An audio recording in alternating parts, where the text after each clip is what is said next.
Yo, yo, yo, yo, yo, yo, yo. What's going on? It's Terrell, Hall of Fame, D-Line, Tbkc, and all that other good shh. Check it out. Um, we've talked many times about building pedigrees and really just how to build a program, how to build a functional program, how to build a good program. And I'm going to be a little bit all over the board, but I hope y'all follow me on this. When you're breeding, the very first thing you want to do is actually identify what you're breeding for.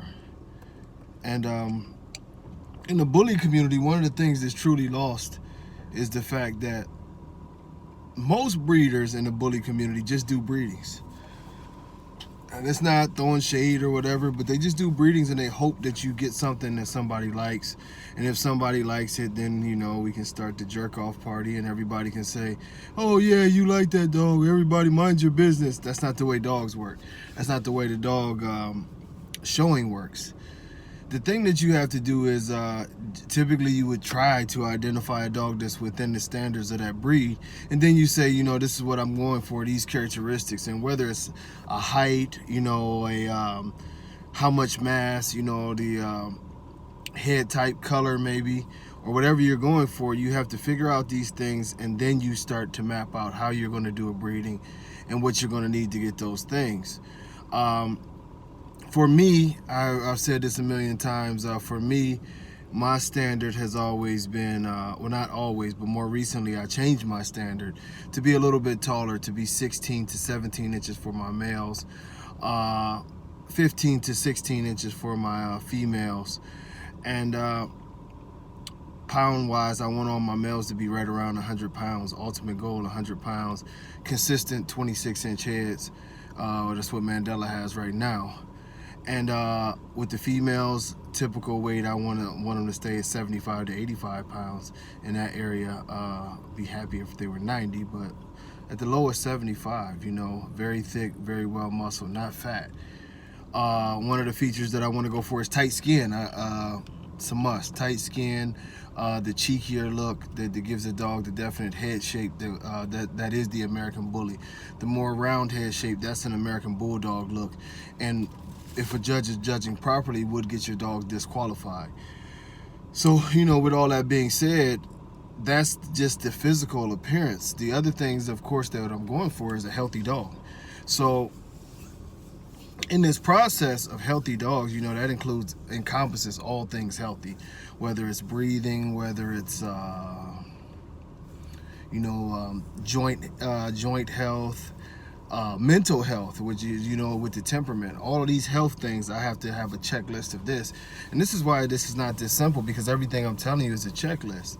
So as I look into the breeding, of course, you want to go with what we call phenotype, and you want to look at the dogs and you want to see if your dogs that you have this or are very close to this, or what they'll need to obtain this. Now, generally, when we start talking about the female is where you start off on your base. There's two deciding factors that I go with. For one, I need my female to be clean. One of the things that I try to avoid at all costs is having a female that needs a bunch of correcting and things to make better. Because, shit, this is where we're starting at, And I know this sounds difficult to a lot of people, but this is sort of how you have to do it. You have to find a good female to do these breedings with, Not to say that every female I've ever used has been perfect, but I've never used a train wreck female. Now, as I'm going forward, I've eliminated more and more flaws. But when I look at this female, I look at the structure, I look at she reaching the height and the weight. Now, the thing of it is I'm sort of strong on the height. I don't want any issues with the height, just like I am now with the structure. I don't want any structural issues with my females.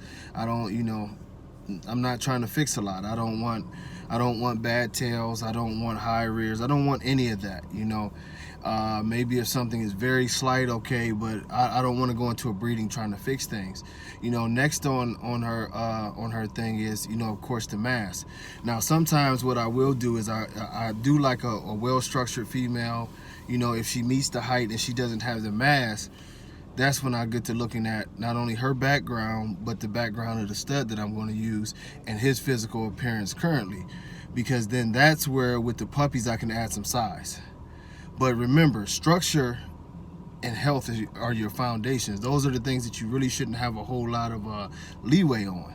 Now, in looking at her physically, and I see that she's got the 15 inches, let's just say 15 inches, and let's just say she's 65 pounds instead of the 75 pounds that I like, but very, very well structured.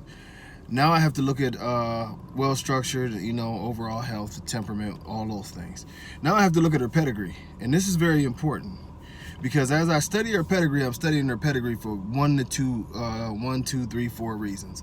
And let's just say the first reason, of course, is to make sure that there's any blood in there that I absolutely, positively don't want at all.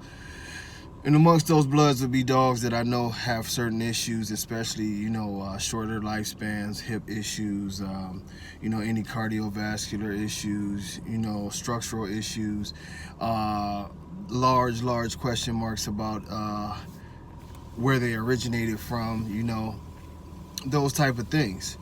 And then you look at those dogs and you look at those dogs' characteristics of what they typically throw in their family. And like I told y'all, this can be a timely process, because you're looking at the bitch's mom, you're looking at her dad, you're looking at her grandparents. And if you're gonna take the time, you look at her grandparents. But you want to do your research and identify all the characteristics of all of these dogs, and the extra research that goes into them is what they generally throw. I have a sort of an advantage from being around so long that most times when I see a pedigree, off the top of my head, I know a lot of the issues, I know a lot of the good traits. But if you're just getting into this, call around, ask people. A lot of y'all send me pedigrees, and y'all ask me the basic question, and I don't want to give y'all a long lesson, but if I don't have a problem helping me. If you ask me, is it anything that I should be aware of in this breeding that could cause problems, I definitely will go in depth with you, and a lot of other breeders will too, because like, all true dog men, we sort of get a kick out of this shit, we like to talk dogs, so it's never going to be a problem where you're getting on anybody's nerves. But you want to identify all of these traits, and a lot of times I say put them on paper. Put the pros, put the cons, so you can visibly see this in front of you. It might be something very simple to where the person says, "Hey man, this dog, the grandfather threw a lot of kink tails, a good number of kink tails. So, okay, we know that's in there. The grandmother threw, some high rears, but not a lot, but she threw them, they were there, you know what I mean? So you ask the other questions, how long did they live? This grandparent lived 9 years, this grandparent lived 12 years, this grandparent lived 10 years, this grandparent lived 12 years. So now you got a thing of longevity. So like, okay, these dogs, the background is showing that this dog can more than likely should be able to live a long, healthy life, And of course, you do the hip checks. All grandparents and parents had good hips. Very good likelihood you're going to have good hips, and so on and so on. Now, you go over to the male side. And remember, you've got your pros and your cons list on this side. So with the male, you're doing similar, but you start, remember I told you, you start at the physical features, of course, because you want to go there. So if I have this 65-pound female that my preference is for her to at least be 75 pounds, it is mandatory in my own standard that the male that I'm breeding her to is either over my standard slightly or at the top part of my standard, where I want a male that's closer to the 17-inch mark, and I want a male that's closer to the 100-pound mark. Now, in some cases, you'll get, I might use a 110, 115-pound dog that's 18 inches. And that's just for a slight balance. If I feel like she's too small on that side, we'll infuse some size, and we'll see if the next generation, if it kicks up or to the point to where I have to balance it out again. But I don't want to go 20 inches, you know what I mean? But if it's that inch over, we'll deal with it. Now, this is the complementing features. Head size, I want to make sure that they both have the head sizes that I want, the head shape that I want. I look at the shape of the eyes. I want the almond-shaped eyes. I don't like circular eyes. I think that's more of a bulldog trait. We used to say it was definitely a bulldog trait, but over the years, with so many people putting bulldogs into the breed, they changed it like they changed everything else. But I like the almond-shaped eyes because the almond-shaped eyes was always a trait of the American bully. The earlier American bullies, all of them had those more almond-shaped eyes, not that bug-eyed look. So, I'm going for that. And I know I'm going very, very detailed, but That's what you do in a breeding. You know, so now if I'm looking at all the physical characteristics of this stud and I'm happy with the physical characteristics of this stud, now I have to do the same thing on his parents and grandparents. Now remember, you know, on the other side we had a couple slight high rears and we had a couple kink tails. I cannot have that at all on the dad's side. And the reason I'm saying this is because, now keep in mind, you will get away with it. You will get away with it, I promise you. You will get away with this quite a few times. When you double up on a gene that isn't presenting itself in the mother or the father, you know, not all the time does it show itself. But in genetics, what happens is that gene in your puppies is actually stronger. So even though it didn't show itself, now if, say for instance, if I did do the not so good thing, if I took the genetics for the dog with the bad hips, sorry, the high rear, I didn't say anything about hips, the high rear. If I took the genetics for the dog with the high rear and bred it to another dog with the high rear, even though neither parents were showing the high rear, it's a solid chance that their puppies will have higher rears. But what it also does is it puts a very strong gene in their puppies that's actually stronger than the mother or the father's, that whatever dog they're being bred to in the future, they could possibly throw it even if you breed them to a good dog. You're keeping the gene alive in the dog where you want to beat it more and more recessive. So I totally avoid that gene. You know, if I know I got high rears over here, even slight, I'm going to make sure that I'm getting nothing but beautiful top lines in the first 3 generations of the other dogs. And that's for a later date thing, you know, because when you do your breedings, you also have to remember, if you plan on having a program, you're doing breedings for things that are 10 years down the line. You want to build a pedigree that's going to be strong the whole way. If you build a pedigree with 5 generations of all the features that you want, it's a good chance that you're going to be very close to building a line, because all of your genetics are programmed now to say, I want good hips. I want, you know, a certain type of head. I want a certain type of bone. I want a certain type of muscle. And now we come into the point of selective breeding, because of course with all genetics, it's not guaranteed that all puppies are equal, because they're not. So with the genetics part of it, when you do your breedings, you're taking the best specimen. This is where something that a lot of people in this community have tried to ignore. But honestly, you know, and Oscar Gomez is a good example, a friend of mine and somebody I reference a lot. But he would tell you, you know, that throughout the years, he was able to increase size. He was able to increase head. He was able to increase a lot of features by just selectively breeding. And he was line breeding while selectively breeding. And, you know, that's a big major, because as you do things, you know, this is increasing a substance that's already there. It's taking the best out of what's already there. So it's already consistent, because you know what you're breeding. You've done all your homework of matching up each side and making sure that you didn't have these bad traits in there, or you're breeding them out to a smaller and smaller and smaller percentage every time. But now you're taking the physical features of the dog that are obviously a little more dominant in these dogs, and you're pushing it to another level. So you get the bigger heads.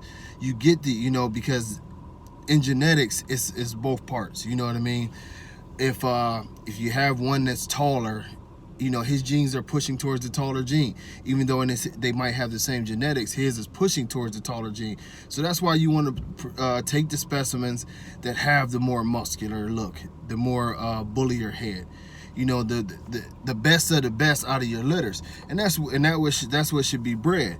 Now, you know, unfortunately, most times we don't get a full litter. We don't get an entire litter of great dogs every time. But our goal as breeders is to, first of all, do our homework and put in all the right ingredients, which we're doing through our pedigrees and different things like that. And then that's where we kick in our abilities as breeders to look into picking the right dogs. Because now as you pick the monsters, so to speak, the great confirmation, everything in front of you, this is the best dog in this litter. Sometimes you'll get 3 or 4 of them. That means you're very, very lucky, you know. But you start taking the best of the best, and this is where this is where pet quality and breeding quality comes in at. Not every dog is a breeding quality dog, you know. Just because you produce it doesn't make it a breeding quality dog. If you're taking the best that have everything that you put on paper. You did all your homework. You did a good job. You made sure that you weren't doubling up on any bad genes, and I did leave out the fact that you were trying to double up on all of the good genes, the heads, the bones, the structure, all these things. So you did a good job. Bravo. That's the homework you needed. It might not be a popular stud that you decided to use to your very nice bitch, but it's the stud that matches. Excuse me. Now, you know, this is the part, like I said, where you come into where you're advancing your program is by taking superstar and breed them to superstar, so to speak. You know, taking your best to your best, to your best to your best, the best off of them to the best, the best off of them to the best. This is the truest form of evolution. You are not, you know, I know we always talk about the breed evolving and all that dumb shit. The truth of the matter is that even when evolving inside the breed doesn't change. It just becomes a better version of itself. It's a regression when we breed in bad genetics and bad traits and you know, all the things that we know that we're not supposed to have. Your progress inside your own kennel should be, okay, you know, I started off one generation ago and I had a 65-pound female, 15 inches. I liked everything about her, but she just wasn't quite bully enough, you know. And in her genetics, we had some slight high rears and we had a few bad tails. Well, we picked a male who was very, very solid, didn't have any of those things in his genetics, had the size, had everything that we would want for our stud in her. And maybe just being realistic, maybe we'll say, you know, the male, you know, didn't have the best ear set, or the male didn't have, you know, the greatest of whatever, but it was still very solid. Well, we put these two dogs together, and now that is evolution, because now you should be making a better specimen of the two, you know. So out of your next female, you know, you would hope that the next female is a lot like her mother that you liked, but heavier, you know, bigger, give you things. And sometimes it doesn't work exactly to that, you know, to that equation. You might end up with a female that looks exactly like her mother, but guess what? You know, she has her father in her. She has the traits to be bigger. So with that failure, what you do is you turn around and you take that daughter and you repeat the process. You take them to another big male, you know, that will add the size that you want, keep the structure and everything else. And I guarantee you now on this second try, you're going to see results, because you're doubling up on her father's genes to have the bigger genetics, and you're doubling up on all of the good traits of great conformation. You're doubling up on the female's traits for great conformation and everything else. And in the process of doubling up on all these issues, if you did it properly, you've also put yourself further and further away percentage-wise from the negative in her pedigree, which was, I do believe, what did I say, high rear or kink tail, something of that, slight high rear, you know, kink tail. We're moving away from that. We're making a more complete dog 2 generations later. We've doubled up with 2 different studs on size and structure and different and things of that nature. And like I say, maybe it was small things there that we wanted to do, but we never doubled up on any of that. We just put it all in the pot, and all we're doubling up on is the very, very good genes. Number 1, structure and health. Number 2, we're making them a little bit bullier. We're getting the bigger dogs. We're getting the bigger dogs. So now, next time around, you know, there's a very, very high possibility that with you doubling up on the big gene on 2 males, 2 breedings in a row, and taking that daughter and off of the 65-pound female, now she has that bigger male's genes in her, and you put her to another bigger male, and you still got all the structure, and you've been tweaking all these small things that you didn't like. Your next generation has a great opportunity to be a beautiful dog.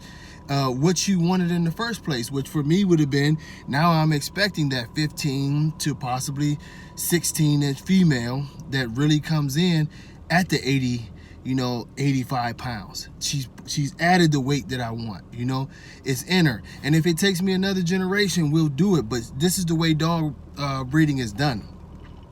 It might take me 3 generations to add 15, 16 pounds of quality size on a female.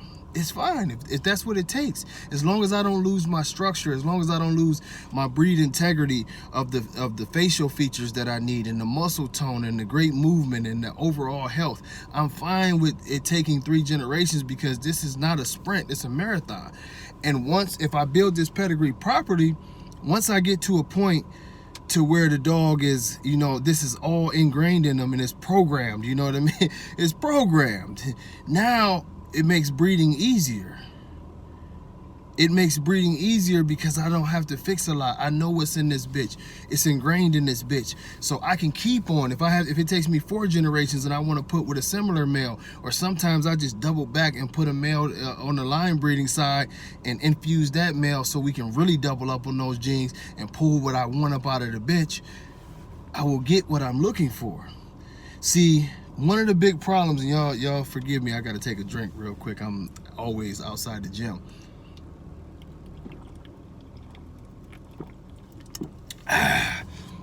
Thank you.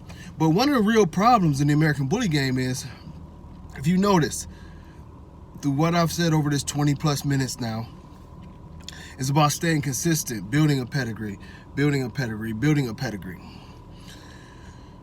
The problem in the American bully world is this. The excuses for evolution and the different things that we say allow one to believe that you can totally change directions, you can add in a bunch of different flaws and issues, and somehow, some way, we're going to come up with the perfect dog. All we come up with is a bunch of scatterbred pedigrees that can give us a litany of things, you know. Some bulldog traits, some bad feet, some good feet, some smaller, more terrier dogs, some way overweight, very bully, very wrinkly dogs. Some, you know, that's not how you build a breed. That's not how you build a program. You have to be consistent. You have to keep on compounding the same look, the same characteristics over and over and over again with small tweaks of this thing to build exactly what you are. You start off as close to possible where you want to be, and you ingrain this in there, so eventually you have 6, 7, 8 dogs that have a pedigree and a look that's ingrained with what you want. Because once you do that, now you have a factory. Now you actually have a line, or you actually have a breed. Excuse me. Scatter breeding will not allow that, you know. Scatter breeding and doing all these crazy things, you'll get what we have now, which is a bunch of different dogs in a bunch of different ways. And even when you do your breeding, you don't know exactly what you're getting. You know, the pedigree a lot of times will tell you more than even what the dog you're looking at. Like Mandela, one of my problems I've had with him, you know, well, not I've had, but I want tight skin. Mandela has these creases in his face that he's not all loose and terrible, but he has those creases. I don't like those creases, you know. So when I look to the females that I want to breed them with, those bitches can't have those creases. You know, Mandela and his rear end angulation, I don't like the fact that he's not like horribly cowhawked, but it's not exactly how I want it up and down. So when I'm looking to a female, I would never pick a female that is not straight up and down, because that's what I want. No matter how much I like the female, no matter how much I want to love it, and this is going to be a great breeding, I have to be realistic with myself and say these are things that I need compared to what I want, you know what I mean? And I need to have these small things fixed. Now he has the size, you know, of course he has the size, he has the incredible pedigree that goes back generation after generation of great conformation dogs that live for a long time. But if I'm picking a female for Mandela, I need a female who's very clean, very tight skin, with very, very good angles in the back, because those are the small things I'm trying to tweak on him. It's not that he's a bad dog at all. He would go and win, you know, probably win damn near every show that he attends if he's on top of his game. But there's things that could be better, you know. I've never seen a dog that there wasn't things that could be better. The closest dog that I've seen in recent memory to, well, I'll say 2 dogs that didn't need a lot of work at all would be Mufasa. I've still never seen the bear in person, but I know Grand Champion Ruger was a dog that I just looked over and looked over and looked over. Couldn't really find that. I remember I told his owner, I said, shit, maybe if he had smaller feet, I don't know. Dog was gorgeous, you know. That's what you aim for, but you ultimately aim to keep on producing that. And in closing, I'll tell you guys this, you know, think of this in the mindset. And this is debatable, so please don't jump on here with the 9 million debates about this. But with the Doberman, you know, some of the breeds that are rumored to be a part of the Doberman is, of course, the Rottweiler. Of course, the Great Dane, the Greyhound, And now they say it's a couple other things that could be in there, but think about this. This is a very, very big pot of dogs. Think of all the various looks: Greyhound, Rottweiler, you know, Great Dane, and if there is something else there. And when you have that many dogs, and I think about how hard and how disciplined you had to be to have this vision of what the Doberman is today, and to keep on eliminating dogs that didn't fit that vision, to tighten up on that vision. This is the same thing that we need, you know, as a community. First and foremost, you know, we need to continue to define the American Bully as what it is, and not what people want it to be, but as it is. You know, this is an American Bully. We know what an American Bully is, and this is why it's often the arguments left and right, where people be like, "Ah, man, that's a damn bulldog. There ain't no American Bully," because they're telling the truth. But, you know, we've empowered these people to feel like that they, you know, have this large saying in what an American Bully is, just because they sell dogs. We have to stick to the standard, and we have to breed to that standard. You know, we need to pick that look, and just like the people with the Dobermans and several other breeds over the years that have been created, is we need to breed towards that standard and be very specific and very diligent. And most importantly, you know, we need to be very, very, very strong on our values to not cheat what we do. Every dog is not a breeding quality dog. Sometimes you're going to have a very athletic, very good conformation dog that has everything, but it doesn't have the proper look in the face, you know. And I keep talking about this look in the face because that's the identity, you know. The only way y'all know me is by looking at my face. The only way I'm gonna know y'all is by looking at your face. It's no different with a breed. A breed is identified by its head. And we have to cut away all of these bulldog type of looks. You don't want the dog to look like a terrier. You don't want the dog to look like a bulldog. You want the dog to look like an American Bully. Something, and once we keep that stamp, and this is the American Bully, this is the American Bully. Once we keep that stamp, the breed will be identifiable worldwide. But right now, people can't identify it for one specific reason. It's too many different variations of dogs calling themselves American Bullies. So, you know, so to recap, for all of my breeders out there, you start off with your own personal goal. You know, you look at the standard and what fits you inside the standard of the breed that you're going for. You know, inside that breed, you know, and as breeders, sometimes some of us like to breed on the lower end of size, some of us like to breed on the higher end of the size. But whatever fits you, make sure that that's what it is. Now, then we find a bitch that fits that. And I always say find a bitch that fits that, because there are many studs. It's easier to have your bitch and then go out and start looking around for the perfect stud, because there's so many studs. If you get the right bitch, you'll find the right stud. And after you do that, study her pedigree, find the weak points, the pros and the cons, and make sure as you go forward to breed towards what you want, you find a stud that complements that in every way. You know what I mean? That complements it in every way. If she needs a little more size, even though she fits close to the standard or whatever, if she needs a little more size, we can add a little more size. But the one thing we don't want, that we do not want to work on adding, is issues. So make sure you choose wisely and find a stud that complements your bitch in a positive way, not doubling up on any of the bad genes, no matter how much you like him, no matter how much you can sell puppies for. If we do this generation, I say even 3-4 generations in a row, if you're able to have that kind of consistency, 3 or 4 generations in a row, you will do great things. You will find out that, guess what, man? I'm creating something, it's staying consistent, I'm knowing what's coming out of my litters, and it's going to be a wonderful thing. If we do not do that, we will continue to see what we're seeing. And right now, unfortunately, some of us who are doing all this backyard breeding are breeding in such a manner that it's a lot more just serious. It's a lot more serious in what a lot of us have going on, for one reason. Some of the negatives that we are breeding into the breed are killing the breed. You know, the cardiovascular issues, the soft palate issues, you know, the heart murmur issues, the enlarged hearts, the pulmonary embolisms. These issues and these traits that we see more and more dogs dropping dead well before their prime, even. Not even into their late age, but well before their prime, they're dropping dead, or dropping dead in their prime. It's something that we have to be very, very much, you know, on top of. We have to be on top of it, man, because it's no coincidence that this breed's lifespan is dwindling real fast. And I know you say everybody can do their own thing, but we have to remember when people are doing their own thing, they're putting more and more dogs out there. And you may be a responsible breeder, but you as a responsible breeder, you make some nice puppies, you think you hand them off to the right person, then they breed your shit to some of that bullshit. That's why I attack from all angles. You know, bad breeders hurt our community. It's just that simple. People who put out bad dogs hurt our community. You know, I don't have a problem being the bad person in this because I do it for the dogs, you know. But the truth of the matter is bad breeders hurt the community. Bad breeders make insufficient dogs. They make ticking time bombs, and they send them out to people who a lot of times are very much unknowing and thinking that they're doing the right thing, and they end up with a bad situation. And sometimes they even stay on long enough to breed a bad situation and get taught bad habits. So as our community, you know, we need to have more people putting in input on doing things the right way and breeding healthy dogs.